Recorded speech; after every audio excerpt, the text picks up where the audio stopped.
Yasmine Sherif, Director of Education, cannot wait. Welcome to Al-Arabiya.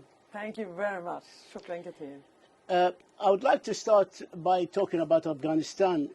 The middle of this month marked a one-year anniversary of the Taliban taking over Kabul and the fall of Afghanistan. Director Yasmine, you have lived in Afghanistan. You visited Afghanistan more than once. What can your organization, Education Cannot Wait, do for the girls of Afghanistan who are being deprived of secondary education, university education? What can you do to help them? Thank you very much. It's a good question. Well, let me say first that we are doing something together with UN agencies such as UNICEF and civil society organizations, Aga Khan Foundation, Norwegian Refugee Council, and many others already since 2017 in Afghanistan. We have joint programs, multi-year programs that focus on community-based education across key provinces in Afghanistan, and they remain. That has not changed, and we invested initially 30 million. We are coming in with a bigger program now that is ready to be launched that will amount to a total of 200 million. We'll put 6 million in C funds for that program. So we are working in Afghanistan. So that's on the programmatic level, delivering as we speak. We are also had talks informally, of course, with the Minister of Education de facto in Kabul on several occasions. I led the first woman mission there in October last year, and we'll keep speaking up for the rights of the girls and adolescent girls in Afghanistan. I understand that you're doing a lot, you're trying a lot with other organizations at the United Nations, but you're not delivering the end result that we need. We need to see girls going back to school, back to education. Is there any timeline we have in the future? Is there any hope in the end of the tunnel that these girls will be able to go back to their schools and to the university, if that be?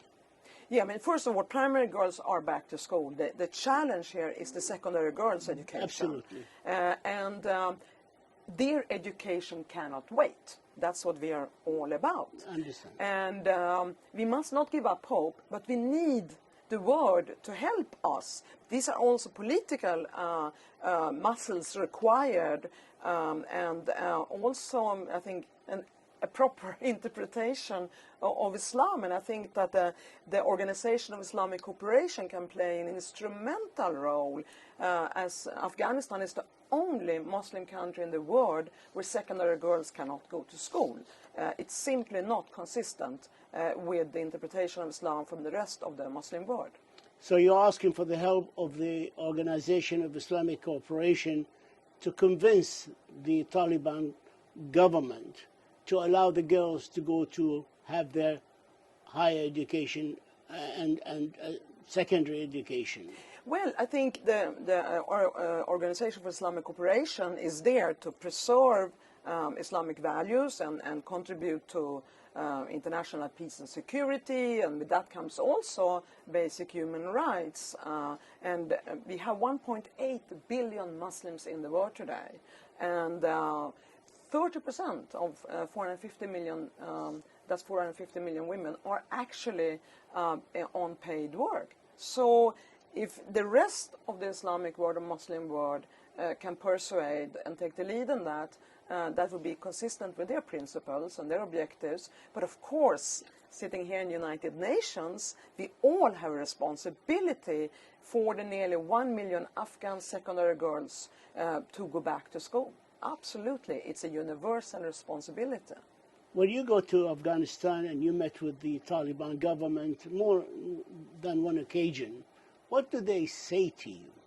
Well, we met with we went there in October last year and met with the de facto Minister of Education, and the minister himself at that time promised that education would be resumed for girls in secondary school. However, that the plan was being developed, and of course we asked, when is that plan ready? Because again, education cannot wait. We also spoke with other official de facto Taliban members of the government who were very positive towards girls' education, not to please us, but because they have teenage daughters, adolescent daughters themselves. And they were humanely in sorrow and misery because they want to see their daughters go to school. However, as we know, it was a religious decree or a religious ban, not taken by the Ministry of Education, de facto authority. So it has... So it's the hardliners within that government of Taliban that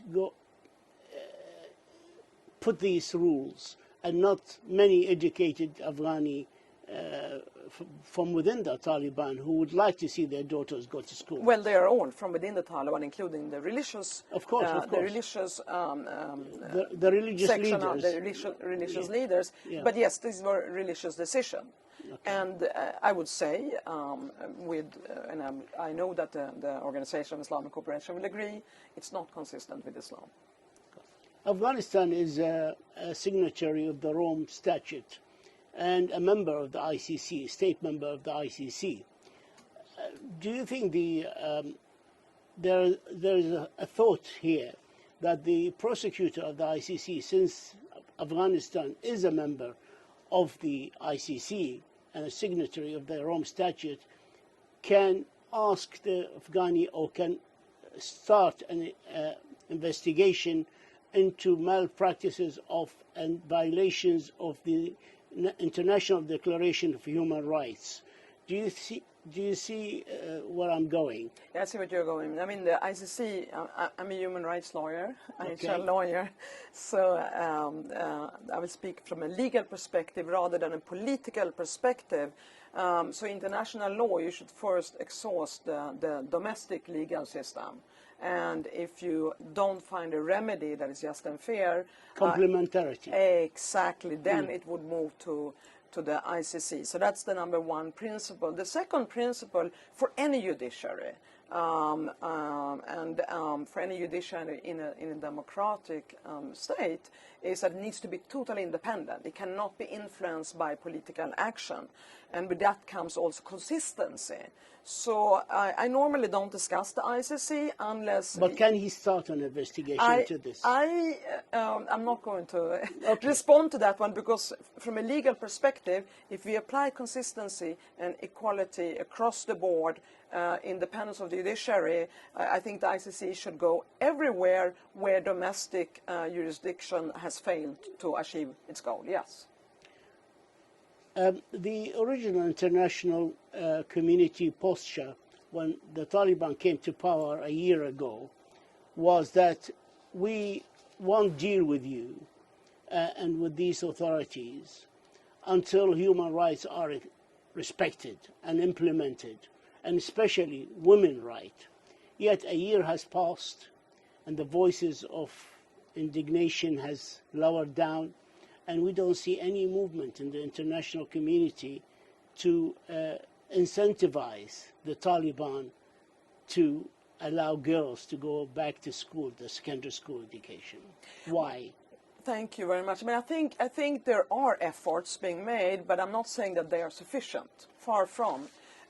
We know that on the anniversary of the Taliban takeover of Afghanistan, 15th of August, I mean, I think international media publicized widely opinions of policymakers around the globe pressing just on the issue of the right for girls' education, knowing very well that it is consistent with Islam. It's not trying to impose a Western view. This comes from the Muslim world and Islamic religious scriptures itself, including the Quran, which is the holy book of Islam.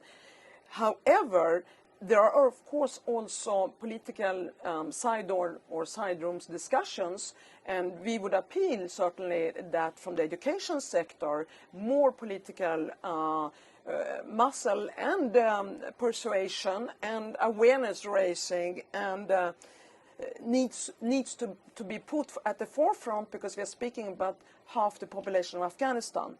But I think there is efforts, but there are efforts, but they are not enough. At the same time, we have to bear in mind that Afghanistan is on the verge of an absolute collapse. It has collapsed already.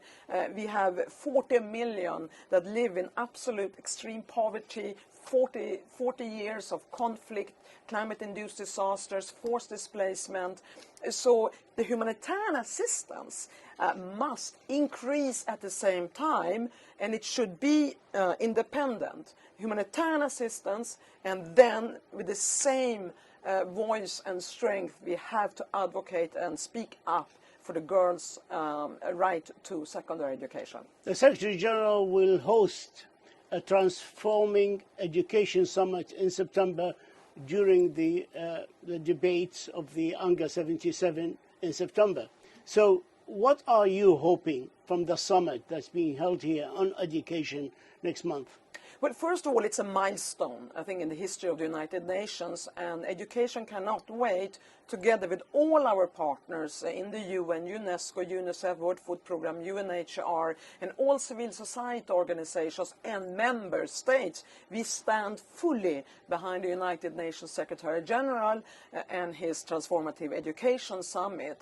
We see a great hope here to rally all member states of the United Nations, private sector and civil society, to establish, one, that education is the foundation for all sustainable development goals. You cannot achieve any of them if you have an uneducated population. Two, it is the key for achieving all human rights.